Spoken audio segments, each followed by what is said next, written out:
जय माता दी सभी को। कैसे हैं आप लोग? आशा करते हैं आप लोग खुश होंगे, स्वस्थ होंगे, मस्त होंगे और माता काली, बाबा भोलेनाथ की कृपा आप सभी बच्चों पर बनी होगी।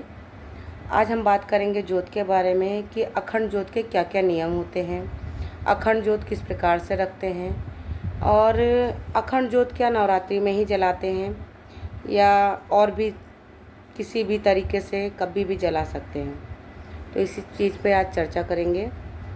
चलिए बात करते हैं। ज्योत नवरात्रि में अधिकतर लोग जलाते हैं। नवरात्रि में 9 दिन के लिए अखंड ज्योत लोग प्रज्वलित करते हैं और उस ज्योत को बहुत ही मान सम्मान के साथ रखा जाता है। उसमें सबसे मेन चीज़ होती है कि दीपक का ना बुझना। आप उसको किस तरीके से ध्यान रखते हैं? आप एक एक घंटे में देखते हो, आधे आधे घंटे में, लेकिन किसी भी प्रकार से दीपक नहीं बुझना चाहिए। सबसे मेन चीज़ ये है, अगर आपका दीपक बुझ जाता है किसी भी प्रकार से, इसका मतलब आपका दीपक खंडित हो गया, फिर वो अखंड ज्योत नहीं कहलाती है। अखंड ज्योत का मतलब ही होता है कि बिना बुझे दीपक जितने दिन के लिए आपने जलाया है वो जलती रहे। दूसरी चीज़ है कि अगर आप नवरात्रि नहीं है, गणपति नहीं है, फिर भी आप दीपक जलाना चाहते हैं तो भी आप दीपक जला सकते हैं। अगर आप किसी प्रकार से कोई मन्नत रखना चाहते हैं तो आप मन्नत रख सकते हो कि मैं इस मन्नत को रख रहा हूँ, मेरे इस कार्य को करने के लिए मैं अखंड ज्योत जला रहा हूँ कि मेरा ये कार्य हो जाए। और इस प्रकार से आप संकल्प लेकर अखंड ज्योत रख सकते हैं। आप उसमें बोल दीजिए आप 8 दिन के लिए रख रहे हो, 9 दिन के लिए रख रहे हो, 5 दिन के लिए रख रहे हो, 7 दिन के लिए, ऐसा संकल्प लेकर आप किसी मन्नत को रख के आप अखंड ज्योत कभी भी जला सकते हैं। जिस माता रानी के लिए आप अखंड ज्योत जला रहे हो उसी प्रकार से जलाएं कि उनका कौन सा दिन पड़ता है उस दिन के हिसाब से जलाएं। 9 दिन, 11 दिन, 21 दिन, जितने दिन भी आप चाहें जला सकते हैं। अब रही अखंड ज्योत के नियम क्या क्या होते हैं, तो जिनके घर में भी अखंड ज्योत जलते हैं उनके घर में किसी भी प्रकार से आपका घर पूरी तरीके से बंद नहीं होना चाहिए। यानी कि अखंड ज्योत जल रही है तो आपके घर में ताला नहीं लगना चाहिए कि आप सब लोग अखंड ज्योत जला दिए हैं, अब सुबह आप चले गए, रात में आप आ रहे हैं, तो ऐसा नहीं कीजिए। अखंड ज्योत जलाए हैं तो एक व्यक्ति को हमेशा अखंड ज्योत के पास होना चाहिए, है ना।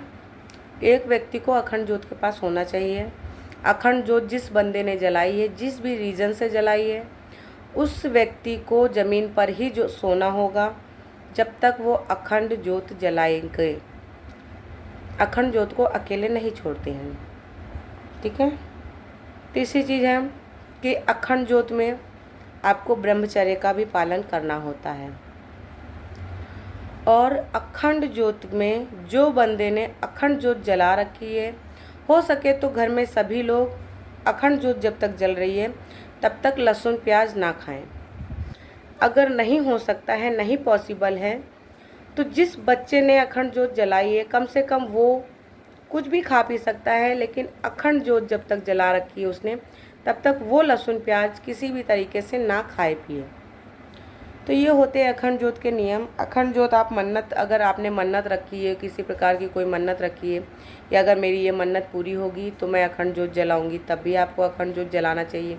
कितने दिन का चलाऊंगी, कभी भी कोई मन्नत मांगे तो ये ज़रूर बता दें कि भाई अखंड ज्योत इतने दिन के लिए हम जलाएंगे।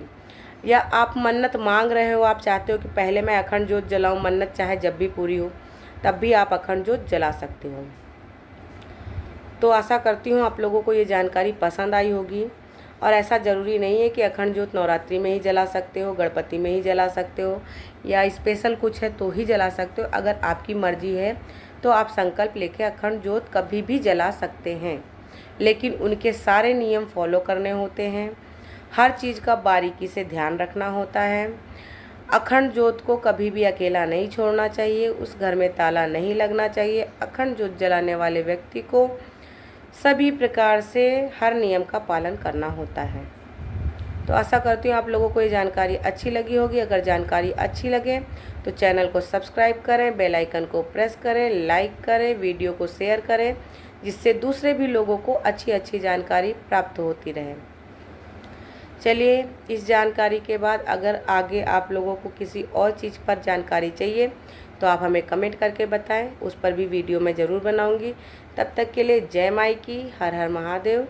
सभी लोग अपने घर में खुश रहें और भगवती से मैं प्रार्थना करूंगी कि भगवती सभी के दुख दर्द को दूर करे। जय माई की, हर हर महादेव।